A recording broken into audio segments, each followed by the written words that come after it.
All right. All right. Good evening, everyone. This is the YouTube live channel, Dispatcher 101 Training for Beginners. Today, earlier, I had training for Dispatcher 101 Training for Beginners. It was the kind of like the intermediate trainings. Um, so, but today I just wanted to come in and announce that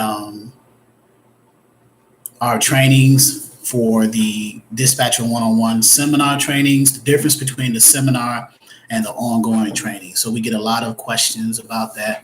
So if you or someone you know who's interested in being their own boss, leaving their 9 to 5, um, interested in controlling your own destiny, being an employer yourself, your own boss, and not an employee, having to answer to yourself, controlling your own destiny. Um, the transportation industry is a wonderful way to get involved in that, either in freight brokering, dispatching, trucking. So today I'm speaking specifically about the dispatching side, independent freight dispatchers, where you have your own dispatching company and you dispatch for owner operators, those individuals who have their own truck and trailers, who have their own MC and DOT number, and who are of the three major equipment types. We like to focus on the three major equipment types: dry vans, flatbeds, and reefers. So just wanted to give an overview of everything, what we have on our website at www.exodusdispatchingandtraining.com is a seminar training, a $99 seminar training, which is a high level overview, if you will, of what it takes to be an independent freight dispatcher. For that small price, you can decide whether you want to continue in this industry as a dispatcher for the long term. We give you a 1 to 2 hour high level overview, taste, if you will, of the dispatching industry, from telling you about the equipment types, from telling you about our dispatcher agreement, our profile, from telling you about how to dispatch, about load boards, about negotiating. We cover everything in that 1 to 2 hour seminar training. $99 every Saturday, 12 noon Eastern Standard Time. If you decide to take the seminar training for $99 and then you say, hey, one day is not enough for me, I want to roll over into the ongoing training, which is $399 to enroll initially, and then 1 month after that enrollment date, we do have a $20, $19.99 a month monthly subscription. You can pay monthly for up to a year if you feel you need to be involved in our trainings, up to a year. So 1 month after your initial $399 investment into our training, you get access from day one. So, and then you can pay monthly to continue that. The purpose of the monthly subscription, let me explain things. So, because I know people will ask a lot of questions. So the purpose of the monthly subscription is to maintain access to our 7 load boards, our 3 days a week live trainings, Wednesday nights at 6 p.m. Eastern Standard Time. All the trainings are via Zoom. Wednesday nights at 6 p.m. Eastern Standard Time. We are on the East Coast. I'm in Virginia. So Wednesday nights at 6 p.m., Saturdays at 12 noon Eastern Time, and Sundays at 11 a.m. We just had a training today earlier. All of our trainings are recorded. They are in our back office portal. So the $19.99 gives you access to our back office portal. You will have to create an email and password, or you will be given the ability to create the email and password and approved for back office access. We have 7 load boards. We have forms and document templates. We have tools and resources. We have 3 ebooks. We have a glossary. We have a training videos library with all of our training videos are recorded and they are stored there for you to watch over and over again. We have business setup information. What else? We have orientation. And we also have a private Facebook group called Dispatchers 101 Members Only Group. So we are a family, if you will. We try to help one another essentially grow and come up together. There are individuals in our trainings who I no longer hear from them because they're so busy dispatching. I have close to 800 enrolled students on the dispatcher side. We do offer a freight broker training as well, and I'll probably be doing a freight broker video later on. But I just wanted to come on here now and explain the difference between the, and I want to advertise this, logo in the background. I want to explain the difference between the seminar training and the ongoing training. The seminar training is a 1-day training, 1-day, 2-hour training where you get in at Saturday at 12 noon Eastern Standard Time to about 2. Sometimes we'll go over because we have enough, a lot of jewels, a lot of gems that we drop. And that's $99. So that's a high level overview or an outline of what a dispatcher is, what they should do, and how they should maintain and run loads for their carriers. And we teach from a very basics perspective. We teach from a perspective that says, hey, if you're someone who knows very little, if anything about the industry, come over here to us and we'll give you a basic foundational overview of dispatching. Okay. So, and again, the seminar training is $99. It's a cheap, inexpensive way for you to determine if you want to do the ongoing training for up to a year. In addition to the $19.99 too, the ongoing training is a self-paced learn as you go. So outside of the live trainings 3 days a week, you can still access the back office and still go over the materials, go over the modules. There are 4 modules back there. Module 1 is carrier acquisition. So as a dispatcher, the first thing you need to do is to acquire a carrier. Someone, carrier, truck driver, owner, operator. Someone who says, I can use your services as a dispatcher. You offer these services and we come to an agreement, either a flat rate or percentage per load. Module 2 talks about the load boards, navigating the load boards and understanding what they are. Module 3 is booking the loads with the brokers, establishing the relationship with the broker, what's all involved in that process, carrier packet, rate confirmation, other documents. And we go into detail about that. Module 4 is invoicing the carrier. Once they deliver that load and get their invoice, get their POD, proof of delivery, signed BOL, clean BOL, whatever term you want to use, where do you go as a dispatcher? How do you proceed and invoice for your service, for finding that load, for dispatching that load, for booking that load for the carrier? So that's all involved in the ongoing training. The seminar training is a high-level overview of that. The ongoing training is a more spread out approach to it over time if you decide to pay monthly for however many months you want to be enrolled in it or maintain access to our back office portal. So the ongoing training, initially $399 to enroll, and you get access from day one. We don't invoice you until 1 month after that enrollment date. Then we start automatically invoicing you for every month that you decide you want to maintain access to our back office portal. Okay, so I'm trying to dispel and put some questions to rest. I'm looking at the some of the chat in here. I'm interested. Hey JD, very interested in your broker training. Okay, the real Shaniqua, you can reach out to me at 757-515-1684. So I will put that number in the chat, as well as my email address, exoduslogisticsllc@yahoo.com.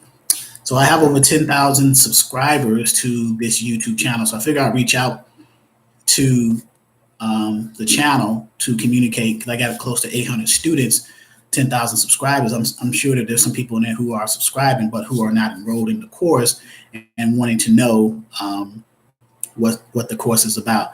We do have a video testimonial link on our website where you can go in and see what others are saying about the training. If you are kind of like on the fence and trying to decide if you want to enroll into the course, so you can do that as well. Shay Tweedy asks, when is the class? So the live trainings via Zoom are Wednesday nights at 6 p.m. Eastern Standard Time, Saturdays at 12 noon Eastern Standard Time, and I combine the Saturday noon with the seminar students, people who registered for the seminar. Speaking of which, the seminars, when you register for the $99 seminar, you will receive a starter kit, which is a host of PDFs, and the Zoom link for the training and the time for the training. So in the contents of the starter kit contains templates of things that you would need to see and will be able to utilize as a dispatching company to kind of help you get a push start in your business, a dispatcher agreement in Word and PDF format, a carrier profile in Word and PDF format, and other information that you may need to see. As a dispatcher, you would want to know what an MC authority letter looks like, what a W-9 looks like, what a certificate of insurance looks like, and what does an NOA looks like as far as factoring. So you receive that in the starter kit. You also will receive 3 free ebooks in the starter kit. So if you don't enroll in the ongoing training, at least you would get those 3 ebooks to help get you kickstarted. You receive a glossary of basic terms, because as a beginner dispatcher, you need to speak the language of the carrier, and you also need to speak the language of the broker. So if you're going to be dispatching, and if a carrier is speaking to you and they get the sense that you have no idea what you're talking about or don't understand the terminology in the industry, they will be less likely to work with you. The same holds true on the broker side. If you're talking to a broker and you're trying to book a load for your carrier with whom you're dispatching for, and you have no idea of some of the terminology and things that are being spoken, they will probably either try to take advantage of you or not want to work with you. So that to answer that question, that's when the class, Shay Tweedy, when the classes are Wednesday nights, 6 p.m. Eastern, Saturdays at 12 noon Eastern, and Sundays at 11 a.m. Eastern. So what's the back office portal about? So Big Biz 800 asks, the back office portal is our online web portal where all of the information and all of the learning takes place. Once you enroll, you will be sent a welcome email instructing you to go to a link on the website to set up your username and password so that you can always access our back office portal to take advantage of the form and document templates, tools and resources, load boards, ebooks, and live trainings that are recorded in our video library. So that's our back office portal. Okay. Trying to go through and make sure I'm looking at questions. I went literally about 3 trainings, and Charles was by far only training. Okay. Thank you for the kind words. I appreciate that. So I'm on here live just trying to reach out to the subscribers for those who are still kind of on the fence of independent freight dispatching. Is there money in the industry, right? There is. This industry, the transportation industry itself it's over $1 trillion. There are 4 modes in the transportation industry. You have the over the road, which is the trucking side. You have rails, which is trains. You have the sea, and then you have air. So the trucking side alone is about over 800 billion. So 1/2 of 1% of that, you're a millionaire, right? So, and then the easiest entry point into this space, the trucking side of the transportation industry, is a dispatcher. You do not need an authority, right? Dispatchers do not require an authority. All you need is to set up your business, get a business name, and a legal structure with an EIN attached to that, right? So ABC Dispatching, an EIN attached to that. And then you need to establish your home office or your brick and mortar if you decide to do that, and go from there. And then set up your software and computer, printer, phone, internet, fax, what have you, small. So the minimal investments to get started. So upfront costs are minimal compared to being a broker starting off. Now, brokering is good, but as far as the startup costs, if you have a financial challenge when you're starting up a business and you're on the fence of deciding between dispatching and brokering, then I would lean towards dispatching as far as finances is concerned to start up to get you started. Because as a broker, you're going to require an authority, a bond, a UCR, a process server, BOC3, and insurance. And those are costs, right? And then there are other things that are involved in brokering. But dispatching, you have to you can eliminate any of that. None of those things are required from a dispatcher's perspective. Are the seminars different from what you post on YouTube? They're somewhat similar, but I've stopped posting training videos consistently on YouTube for a while now. I may post some every now and then, but most of the trainings, who asked that question? Latrice, is updated trainings. Like today's training we had today is recorded. It is not on YouTube. It is in our back office for members only. So since I would say October, November of last year, I've stopped posting free videos on YouTube. I have about 155 plus on YouTube. Some of the basic concepts are the same, but we're a little bit more updated with the videos that are not posted on YouTube. So what type of software do you suggest? As far as dispatching, you're going to need a load board. You may need QuickBooks to organize your business structure and accounting and bookkeeping purposes. You may need some kind of spreadsheet starting off, and maybe possibly a low-end TMS system, like on the broker side, but you may not need a TMS system until you scale and add trucks to your dispatching company. So those are the basic softwares that you may need. We offer 7 load boards in our portal, so that can eliminate one expense for you, because load boards are anywhere between $35 a month up to about $150 a month, depending on the level of load board capabilities that you have and functionality. So load boards have different use cases. You have a carrier level load board and you have broker level load boards, and they offer different functionalities for those two types, right? So carrier level load boards give you the ability to, from a carrier's perspective, just think of it as a carrier. Carriers only need the ability to search for loads for their trucks and to post their trucks as being empty and available. That's it. They don't need anything else. That's what carriers need. Brokers use load boards to search trucks, post trucks, search loads, post loads. So their functionality is a little bit greater, thus the higher monthly expense for those type of load boards. So, okay. Nazir says, I am a new member for this channel. I have a lot of questions. Yes. So being on the YouTube channel is good. You can ask questions on the channel, but if you were to enroll and become a member in our Dispatcher 101 training for beginners, Nazir, you probably will get your questions answered even greater and in more detailed. So that's always a consideration. So let me go through here and make sure that I'm not missing anyone. Okay, so just wanted to briefly come on here. I don't want to stay too long with you guys, but just wanted to come on briefly and just say, introduce myself. This is the first inaugural, if you will, live YouTube channel video that I've given.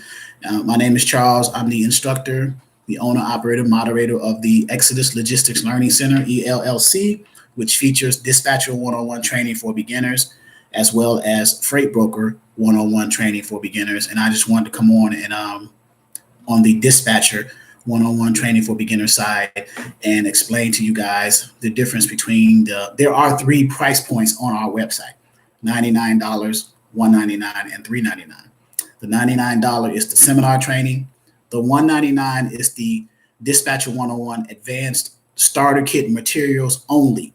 So if you are on the the $199 and you're ordering the starter kit by itself, that means you do not need any training. You already have enough training. You just want the materials to help give you a push start. You already know enough about dispatching, just the materials only. And then the $399 is the area where you do the ongoing training, where we kind of hold your hand, if you will, through the whole process over a period of time until you become comfortable at what it is that you're learning, trying to learn to do. Okay. Can you not see my questions, comments in the post? So if we pay so Miss Rice Casopoulos, I don't want to mispronounce the name. If we pay the $99 but need to take a break and can't pay the $19.99, can we return later and pick up where we left? Yes, you certainly can. Yes. So you can pay the $99, the $3.99 to initially enroll, and then if you leave the monthly payment, you won't have access for that month. And then when you come back the next month, then we'll give you access again. So, all right. But you can do that. Leave where you pick up where you left off. Because we know that things happen in life. And you have things going on. Something may happen. So, okay. So it's not advisable if you cannot stand it. But I do promotions and offers. I give cash app giveaways. I suspend monthly payments for the year for some of the winners. If someone's in who's a student, they'll probably tell you that. I give free memberships to people. I try to give more than I receive, transparent as possible. So because I want everyone to learn, I want everyone to be an entrepreneur. I want everyone to be financially stable, financially independent, control their own destiny, and not be worried about when you wake up the next morning, that you actually have a job, right? So, and this industry is an excellent industry to take advantage of, because it is recession and pandemic proof, meaning that the recession did not slow it down, and the pandemic did not slow down the transportation industry. If you notice, it actually picked up. Things were still being delivered to and from the grocery stores, from the shippers, from the facilities. So this is if you're in this industry, or you are entertaining the idea of entering this industry, you are in the right place. You just have to find your soft spot, or your entry point to decide where to come in at. And dispatching is, from a financial standpoint, dispatching is probably the easiest way to come in at. And then as far as the equipment types, I suggest starting, if you are going to be an independent freight dispatcher, I always suggest to my students to start off with the 3 major semi equipment types: the dry vans, the flatbeds, and the reefers. Now, if you happen to get a box truck, there's nothing wrong with that. A box truck, a sprinter van, cargo van, hot shots, that's fine. But you'll be better served as a beginner dispatcher working on the 3 major equipment types. Why? Because if you go out on any interstate out here on these interstates, I-75, I-95, I-80, I-85, throw a rock, you're guaranteed to hit one of those 3 major equipment types. That's number 1. Number 2, they're out there on the road the most. Number 3, they pay the higher rates, or on average, they pay the higher rates. So, someone, let's see, Ice Code G, hello, I have everything set up, dispatching business and securely my first carrier. Need help understanding some details. Which of the packages will you recommend to me? So we also offer, for those of you who they have questions but are not ready to join our ongoing training, or not even ready to take a seminar training, we have consultations also. We have paid consultations. We do 30 or 60-minute phone consultations, and we do 30 or 60-minute Zoom consultations. So you decide, and that's on the dispatching and the freight broker side. So you can decide which one you want to select, and that is on our website as well, exodusdispatchingandtraining.com. Under ELLC services, you can select consultations. Let's see. I want to make sure. Are you still doing sub dispatching for your students? Not at the moment, Tim. Not yet. Sub dispatching, what Tim is referring to, I used to have a number of carriers dispatching. I only train at this point. I no longer dispatch. But when I was dispatching, I had about 36 carriers, and I had to scale back and bring on sub dispatchers to run my carriers for me. and we split the commission. So what that means is for students who were having trouble getting carriers, either through cold calling, visiting truck stops or what have you, I would offer them to dispatch my carriers with whom I had under a dispatcher agreement. They find the loads, we booked the loads together, and when the carrier delivered, they invoiced me, the company, and then I split the commission with the sub dispatcher. So if I was dispatching at 10%, it would be 5 and 5. Then over time, as that sub dispatcher was getting more experience and booking most loads more consistently, I would increase the ratio percentage in the advantage of the sub dispatchers. For example, 50-50, 60-40 to the sub dispatcher, 70-30 to the sub dispatcher. And that would be the cap, right? So they would get 7%, I would get 3% of the 10. So, but we no longer have that right now. I am considering bringing it back, but the training concept right now is taking up a lot of my time. But it is under consideration, Tim. So stay tuned, right? So what I just explained, what's sub dispatching? Skip me, Charles. How much can you potentially make as a dispatcher? Okay, great question. The Ms. Shea Baby, if I'm pronouncing that correctly. So how much can you make as a dispatcher? So here's an example I like to give. 3 major equipment types, right? Dry van, flatbed, reefer. Those are the 3 major ones. Let's say you get one carrier and you do 10%. The average, speaking of which, there's 2 price points that as a dispatcher you can charge. You can do a flat rate per week per carrier, irregardless of how many loads you book for them. The average is that between $400 to $600 a week. So I like to tell people, let's meet them in the middle, 500. Or you can do a percentage per load per carrier. The range of percentages is 5 to 10%. So let's say you do 10%, and you do 10%, and you find one carrier, and let's say you book them 3 loads a week. Each load averages about $2,000, right? That shouldn't be that too hard, because right now the carrier, the market is dictated towards the carriers right now. They're controlling the market right now. So they're controlling the rates. So the rates are higher right now. So that's one thing we like to do as well. We like to keep track of trends, analytics, so we'll be on top of it and we'll strategize as dispatchers. So $2,000 per load, that should be about a 2-day run. So let's say you book 3 loads a week for that carrier and you gross them $6,000. 3 loads at $2,000 is $6,000, right? So that's pick up on Monday, deliver Wednesday, pick up on Wednesday, deliver Friday, pick up on Friday, deliver the following Monday. That's 3 loads a week, right? 10% of $6,000 is $600. That's one carrier. How many carriers do you think you can handle by yourself starting off as an independent dispatcher? 3, 4, 5? I like to advise no more than 5 per one person. So if you got 5 carriers and you're averaging $6,000, which is a low end, I'm giving you low end numbers, gross low end numbers. If you can gross $6,000 minimum for one carrier, you got 5 carriers at 10%, right? So one carrier is giving you 6,000 gross, 10% of that is 600. You got 5 of those. 5 times 600 is $3,000. You're grossing a week for your dispatching services, grossing a week. Now you gotta, as a business owner, of course, you're writing a lot of things off as business expenses. So you're lowering your income, your taxable income and things like that. So who knows what you're going to bring home depending on what you write off. But gross per week is $3,000 in that scenario. And that's low end numbers.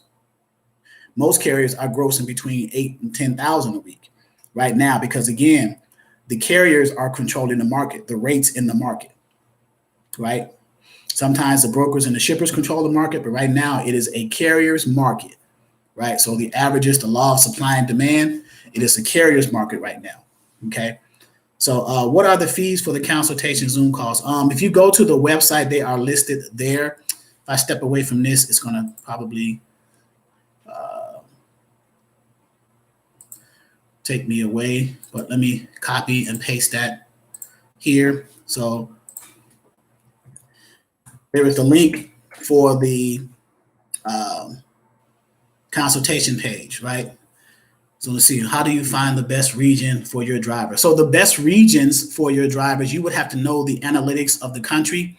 The country is broken down in zones. Norman Bryant asked that question. The country is broken down in zones. So if you look at a map of the U.S., there's about 5 zones, the Midwest zones, and each zone contains a certain number of states in that zone region. So the Midwest zone, the Northeast, Southeast, Southwest, and West, right? So on average, the Midwest zone is the best zone to keep your truck running in, followed by the Southeast, with states like Georgia, the Midwest, states like Ohio and Michigan, Illinois, states, and the Southeast zone, states like Georgia is pretty good in the Southeast. And then, of course, the Southwest zone, the best state in the Southwest zone is obviously Texas, right? So if you keep your carrier running like in a triangular routing scheme for your dispatching services across any of the equipment types, drive-in, flatbed, and reefers, you should be pretty good. The problem most dispatchers have sometimes is they'll see a load that's paying pretty high, but it's sending the carrier to a dead freight zone. So they're going to be sitting there for days trying to get out. You got up there at a good rate, but you're going to try to either deadhead out of there some 400 or 500 miles to get some little freight, and then you're spending that money on fuel to make up on the back end. So on average, you didn't really make that much money for your carrier and ultimately for yourself. So you have to strategize and really think about certain areas you send your carriers to based off of those types of analytics. And we go over that in detail, different strategies and how to set that up. So what is back office work you have to do for your dispatcher? I'm not sure if I'm understanding that, AJ Rivera. What is back office work you have to do for your carrier? You're asking from a carrier's perspective or from a dispatching perspective, AJ Rivera. So I need to get clarity on that. Nazir said, my question is regarding load board. If I have new authority, why the broker don't trust my new authority? For how many months or for how many days you will not offer me a good load? So brokers, there are brokers out there, and we have a list in our back office, a PDF and a Word document list of brokers who still work with carriers with new authorities at a year or less, 6 months or less. So they're out there. You just have to know who they are. And we've collected and compiled a list of brokers who are willing to work with new carriers. Sometimes they'll work with you. They'll see that they'll say, okay, well, your authority is young. You could have a carrier who was a company driver for 20 years. So they know how to drive the truck, but then they decided to get their own authority. So once they got their authority, the authority just got fresh, a week or two, a month, whatever, right? But they got 20 years driving experience, but their authority is new. So those circumstances like that, the broker will give you an opportunity. Other times the broker will say, okay, well, give us some references that we can call that can and ask them, how did you drive? How did you deliver that load? Was it delivered on time? Was there any damaged freight? Was there any claims filed against you? At least 3 references before we decide. So they may give you an opportunity to do it that way too. So there's ways around that, but we've compiled already a list of at least 15 to 20 brokers that are willing to work with new authorities. Hey, Thugsy Mac, what's up, Mike?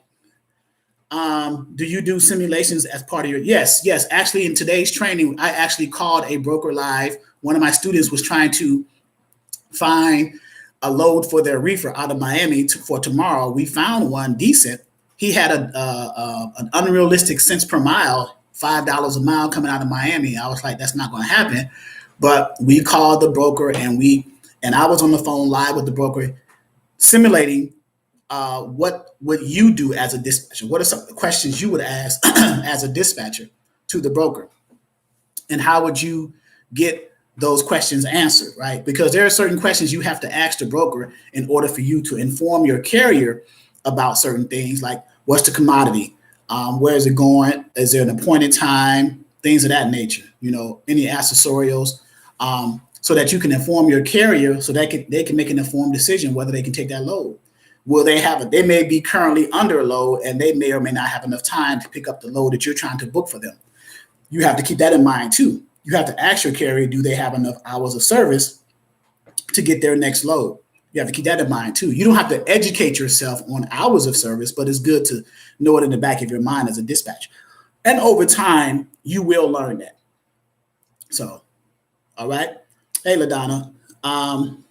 What is the process on bidding on loads? It depends on if your payment structure for your Diamond Wells asked that question. It depends on your payment structure, Diamond Wells, bidding on loads. So let's say you, for instance, Diamond, you have a load that you found on the load board. So you're saying bidding on loads from the load board, or you're asking just in general bidding on loads? Because most loads, as a beginner dispatchers, they're not going to be, you're not going to have to bid on them. The rates are already going to be posted by the brokers. Okay, so give me a little bit more clarity, Diamond, what you're asking. Is it government contracting in dispatching? Of course it is. It's a lot of red tape involved, but yes, it is. You can set up government contracts and then dispatch those loads to the carriers. Diamond said, just curious, I seen it on 123 truckload. You mean 123 load board, I'm assuming, the load board that you're referring to. Okay, just want to make sure I understand you.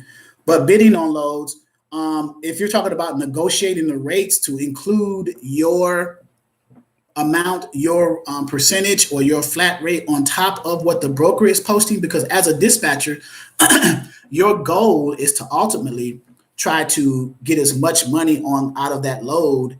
Even though it's a posted load, you still want to get as much money out of that load as possible for your carrier, at the same time making your money on top of that, right? You never want to pull your percentage from the carrier side. You want to add your percentage on top of it and renegotiate the rate on the broker side. Because remember, the broker they have their money in that load already. They have a margin on that load. So they know what their cutoff point is. So they'll know how much they can give you or not give you. And you have certain leverage with that too. So if a load is posted for like so many hours, like more than 10 hours, that means that's a day's worth of work for the broker. That load needs to move. It's becoming stale. And the shipper is getting angry at the broker because why is my load sitting to be moved? I hired you as a broker to move my freight. If a load is going stale, there's a problem. So now you as a dispatcher see that and you understand that philosophy. You can leverage that to your advantage to kind of negotiate and get what you want, because that load is, so the longer a load sits on the load board, the staler it becomes and the more negotiating power you have. So I didn't realize I was going to get into a question and answer session, but that's fine. I just wanted to come on and explain the difference between our $99 Dispatcher 101 seminar training and our $399 Dispatcher 101 ongoing training, and present it to our YouTube subscribers in an effort to see if any of you guys who are on the fence about starting a dispatching business and how to do dispatching effectively and what are the steps. So, okay. Great questions. Hopefully I've answered some of the questions. What is the typical Bright 560? What is the typical time to get trained and making money? So training that depends on the person's level of how quickly they pick up the concepts of dispatching, how quickly they get a carrier to agree for you to be their dispatcher, how quickly you find a load and book that load and get invoiced. So on average, my students is between 30 and 90 days realistically, and that includes everything from the time that you enroll to the time you get paid. So you're learning everything in between that 30. I have dispatchers who enrolled and 1 week later got their carrier, and in the following week they found a load and booked the load and was paid. And now I don't even hear from those dispatchers anymore because they're too busy booking loads and scaling their business by adding more carriers to dispatch for. And some of those individuals are in our video testimonial section on the website. Let me give you a link to that as well here. So that's our video testimonial. So 2 weeks Thursday Max said 2 weeks. So thank you for responding. You're welcome, Nazir. Casopolis Rice said, be in touch. Thank you for answering. And then our, I'm not sure if you guys has been to our website, but if you're subscribed to the channel, I'm surprised you haven't been to the site, but that's perfectly fine. That is the direct link to the ongoing training. And this is the direct link to the seminar training. And one more, this is the direct link to the overall Dispatcher 101 page. So you have everything in there for you now. So I just want to make sure, let me finish up some questions here. Everybody's good. So, but that's what we have going on. Dispatcher 101 training for beginners. We have a entry-level seminar training to kind of give you a high-level overview to decide if you want to pursue this as a means of changing your lifestyle from employee to employer. So being your own boss, controlling your own destiny. So my purpose as an instructor is let me turn the information that you get from me into action. All the information and the teaching and the trainings I get from you, let me be the one to turn that information into action. And your action will be taking the skill sets that you've learned as a dispatcher and applying them in getting the carrier, going after the carriers, speaking to them, either cold calling them, visiting them at the truck stops, text campaigns, text, SMS, email campaigns, email blasts, social media. There's several ways to get to the carrier. You just have to be able now to sell yourself, to convince them that you have a service for them that is going to assist them, right? And to make them money at the same time, make you money. It's sales. So, okay. Is it okay to raise your percentage once you become more experienced, even those carriers that you give a lower percentage to? So I like the honor system, and I cap it at 10%. Anything past 10%, in my opinion, is greed, but it is your company. You do what you feel that you need to do. 5 to 10% is the range. But if you're within that 5 to 10% range, Jess Grace, if you start off at 7% and then you get a carrier under 7% and you're booking loads with them over time, keep them grandfathered at 7%. When you scale and get another carrier, you can decide to go to 8, 9, or 10 with that carrier, but honor the initial carrier that gave you an opportunity, as a show of honor and respect, right? Keep that person grandfathered at 7, and they'll respect you for that and want to continue to work with you, okay? Carrier acquisition is probably the hardest part for dispatching.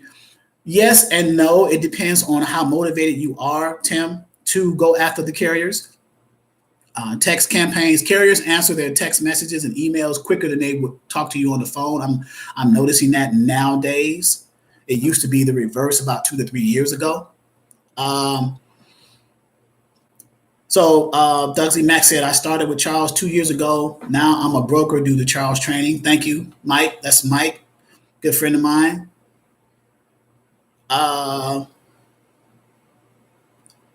LaDonna said, I should do this more often.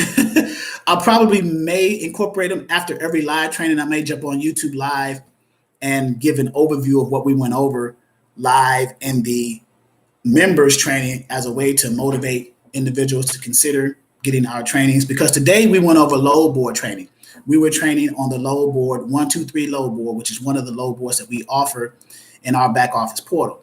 And I was doing some basic navigation, explaining to the students what each section meant and what it was about, because you need to understand every section that you're navigating for on that load board, because you don't want to enter the wrong information and to ineffectively dispatch for your carrier. So we were going over the load board in general. Like for example, on 123 load board, you have the origin, which is the shipper. Every carrier picks up a load from a shipper. And another name for the shipper is what? The consignor, right? The shipping facility, the consignor. And you deliver a load to the destination. So you got origin, destination. The destination is the receiver. and another name for the receiver is the consignee. So on rate confirmations, when you book a load officially, you will see those terms interchangeably. So you would need to understand what they are and what they mean. So we were going over that today, right? And then we were going over equipment types. We were going over brokers, credit ratings and credit scores, days to pay, factoring. So we did some load board training today, and we did some scenarios, and then we did a live call to a broker. And coincidentally, after the training, that broker called me back and was seeing was I looking for that load still from one of my students. And obviously, no, Casey was her name. So she had a reefer guy in Miami, and we were trying to find them a load out, and it was a good load. And we were going to ask the broker, it was a $3,600 load. We were going to ask for $4,000 because we wanted to incorporate her 7% that she charged as a dispatching fee on top of the rate that the broker was posting for, and then mentioned the negotiation. So we do mock calls, we do live calls, so you guys can hear what the verbiage and the dialogue is between the dispatcher and the broker once that broker picks that phone up and says, hello, ABC Brokerage. And then you'll say, hey, this is XYZ Dispatching or XYZ Trucking Company. I'm calling about this load, picking up for this equipment type, going from here. Is that load still available? And then you get into that explanation and you get into that dialogue with the broker about the load, right? They'll ask you for your MC. Of course, dispatchers don't have MC, so obviously you're going to give them the MC number or the motor carrier number of your carrier, right? And then they're going to look it up in their system to see one of two things, whether the carrier, your carrier that you have a dispatcher agreement with, is under that or onboarded or set up with that brokerage, approved or not. If they are not, the broker's going to say, hey, you're not approved with us, but that's not a problem. Who do I send the carrier packet, the setup packet, the onboarding packet to? Those all are the same terms. They're synonymous. So you'll say, as a dispatcher, if you're dispatching your carrier and the broker asks you that question, who do you think the broker should send the packet to? Someone answer that question right now while we're on this live. Who should that broker send that carrier packet to? If you're on the phone as a dispatcher for your carrier, talking to a broker, trying to book a load, get set up with a broker, who should that broker send that packet to? Dispatcher. Very good, Shay Tweedy. Very good. Send it to the dispatcher because you're the one who's doing all the back end administrative and setup stuff for your carrier. So when should you apply for your business credentials? Business credit, you're talking about, Jay Hurst? Do I need a business attorney or information presented in the training? If you're going to go that route, you're talking more about scalability. You may want to get a CPA and an attorney involved in that. So I don't want to mislead you in that direction, but that comes later on. If you're getting started on a basic level, then you may not need all of that. If you're trying to establish business credit, and because the purpose for business credit is you're trying to scale like large, like big dispatching with a bunch of trucks, call center type stuff. So if you're thinking along those lines, then yes. Okay. So everybody's saying the dispatcher. Back to the broker dispatcher call about a load. So the broker will send the carrier packet either to your email with a PDF attached, or nowadays they have what's called onboarding software with either RMIS, Registry Monitoring Insurance Service, or another one called My Carrier Packets, or there are others out there too, where they'll send you a link to their onboarding website portal. Then you click that link, open up their portal, enter your carrier's MC or DOT, and go from there. Some of the information will automatically be populated because some of the information about your carrier is a matter of public record, pulled in from the FMCSA and DOT. And then other information you would fill in as you need as it applies to the carrier. So then you would go through that process and then fill that out, upload the documents that the brokers always ask. Here's another caveat for you guys, for you dispatchers that may be helpful. brokers always ask for your carrier's credentials when they're trying to onboard them. What do I mean? So when the carrier sends you the dispatcher agreement and the profile to you, initially, when you get set up with your carrier, have them send you a copy of their credentials, which are a copy of their motor carrier authority, a copy of their certificate of insurance, a copy of their W-9, and if they already have what's called a factoring company, then an NOA form, a notice of assignment. Why would you need these up front? It would make sense for a dispatching business to have those credentials in your possession as a dispatching company ahead of time. So when you deal with however many brokers you're going to be dealing with, you would have the necessary documentation to kind of like expedite the process of booking that load for your carrier. And if you keep in mind that most, if not all brokers always asks for these qualifying pieces of documentation, then it would make sense for you to have them in your possession ahead of time, as opposed to chasing your carrier down and asking for a document here and a document there. Would it not make more sense to have it in your possession? So what's the MC authority letter?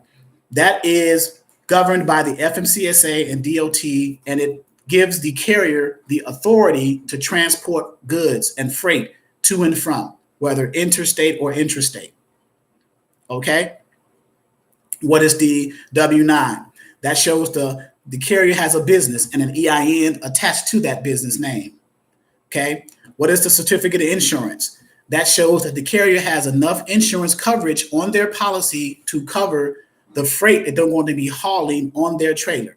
For liability, it's usually $1 million with the brokers, and for cargo, it's usually $100,000 as minimums, right? Liability covers BI, B as in boy, I as in Isaac, P as in Paul, and D as in David, BIPD. BI is bodily injury. PD is property damage. That's liability. Now, the minimum requirements for liability for a commercial insurance company like Progressive, $750,000, but most brokers are wanting $1 million. So you can still get loads booked if your carrier just has a $750,000 liability policy on their insurance. So do not worry about that, right? Those are still being booked. But if you have $1 million, it makes you look a little bit better. Okay. So, and then the NOA form. So if your carrier has a factoring company, which factoring companies are financial institutions that purchase the invoices after your carrier delivers the loads, and they charge a percentage for that, but they'll pay you up front, and then they go after the brokers or shippers for their monies. So if your carrier has that factoring company dynamic for their trucking company, then they provide a form, a credit form that they run on the broker to make sure that they are factorable and that they're willing to work with them and extend like a line of credit in order to help compensate your carrier for delivering. So that form is called an NOA, notice of assignment. So you can get that from your carrier as well. So these are some of the basic things that we cover and go over in details from a basic foundational understanding, so that you will be in the know and you will solidify your understanding of basic dispatching. You'll be surprised of how many people do not know this information. Surprised. So, but I think that's it. I've been on here for almost an hour. I did not expect that. I just wanted to cover the seminar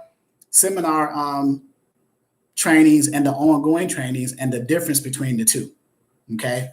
So factoring, non-factoring confuses me. How so, Jess Grace? Are you referring to the types of factoring, recourse and non-recourse? So do I need to know what my business name will be and register my LLC before I sign up? No, you do not. You don't even have to have a business established yet before you decide to take the training. You can take the training anytime. I've got people who've taken the training who do not have a business set up. I have people who are in the training who are setting up their business. And I have people in the training who have already set up the business and have it established. So there is no set area you need to be. The training can start anytime. setting up your business, that's your decision of when you decide to do that. Okay. Can you dispatch for with your training, can I dispatch for a carrier without having an LLC? You can, but I don't recommend it. If you are dispatching for someone, then you are acting as a business, right? You're dispatching, you're charging for that service. So you're acting as a business. Why not act as a business and actually be a business? Whether it's an LLC, whether it's a sole prop, whether it's an S corp. If you are going to behave as a business owner, why not make it official and actually be a business owner? Ms. Shay Baby. So would you explain before ending, please, seminar and ongoing?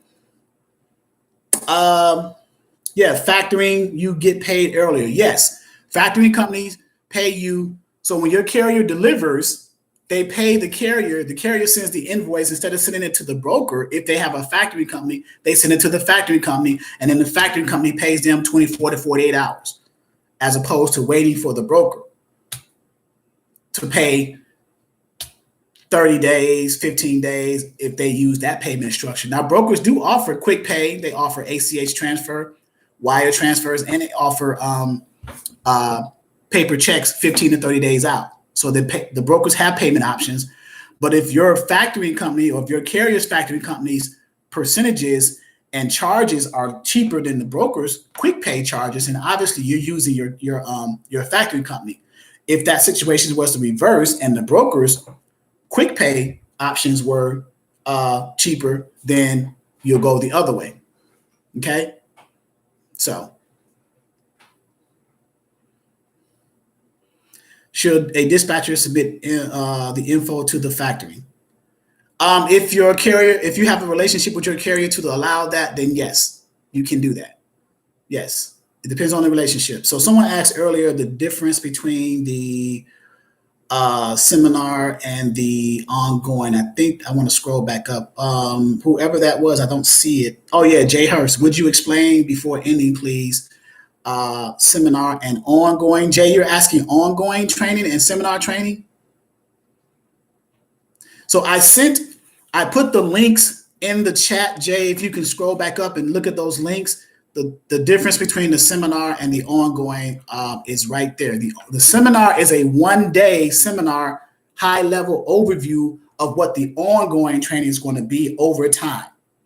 Okay, so the seminar is kind of an outline of what the ongoing training is, to answer your question. All right, guys, it's close to an hour, 57 minutes. I did not mean to keep you guys this long.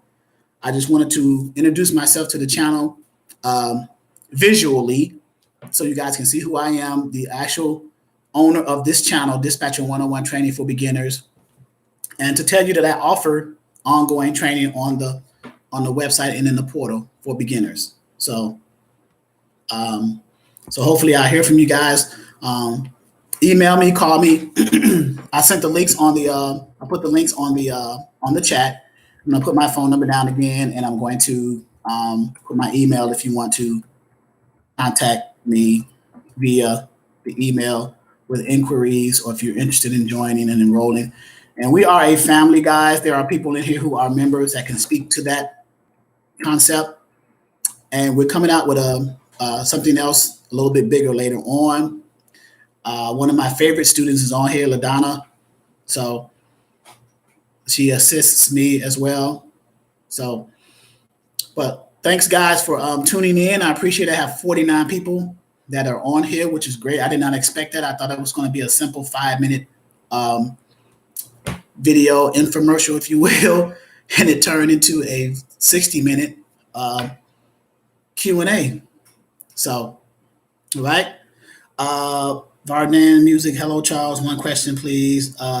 Is it worth, I'm saying, to start truck dispatching in 2021? Why would it not be? Truck dispatching in 2021. What is 2021 different? Why is 2021 different than any other year to start dispatching? Especially since it is a good time to get in. So, All right, guys. This will obviously post it on the channel for you guys to go back and watch over again. Thank you for attending. Thank you for your questions. Hopefully I've answered the questions for you. Watching for some time, and thank you for the kind words. For tax purposes, what kind of tax person company are we looking for so we can file our taxes properly? Because not every tax person has a niche. I have a CPA that I deal with, but that would be a CPA question for tax purposes. What kind of tax person company are we looking for so we can file? Someone who's good at either LLC or S Corp filing would be the way to go. Hernandez Manuel. So, okay. Will you be training or someone? It's me. I'm the trainer. Shay Tweedy. I'm the one that does the trainer. I'm the moderator. I'm the trainer. But I have assistants who are assisting and providing information and links and emails and stuff. LaDonna's one. Trevay is another. So yeah, we are a family. We're going to grow, and I'm going to. I'm creating a team.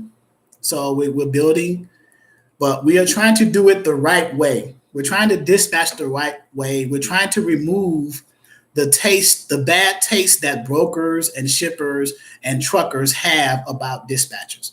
Okay. So if you are a carrier on here listening on this channel, we're trying to do it the right way, honest, transparent, and communicating. So we're trying to do it the right way. And I was a former carrier. So if I sense any dispatch, if I get a vibe from any dispatcher that's not doing it that's doing it outside of the philosophy of what we're trying to do, I will instantly remove them and refund their money. That's how serious I am about doing it the right way. Okay. So it's not about the money necessarily with me. I do have a business, so there are expenses I have to cover, but it's about doing it the right way. Okay. So, and we're trying to remove the taste from the mouth, the bad taste from the brokers, from the carriers, from the shippers' mouths of bad dispatching. So, okay. All right, guys. Enjoy the rest of your weekend. Well, it's like 6 o'clock, 6:40 here. Enjoy the rest of your weekend. Hopefully this information was informative. Again, my information is in the chat. Reach out to me. Any questions, email, and we'll go from there. Okay. Salute to all you guys. Thank you very much. All right.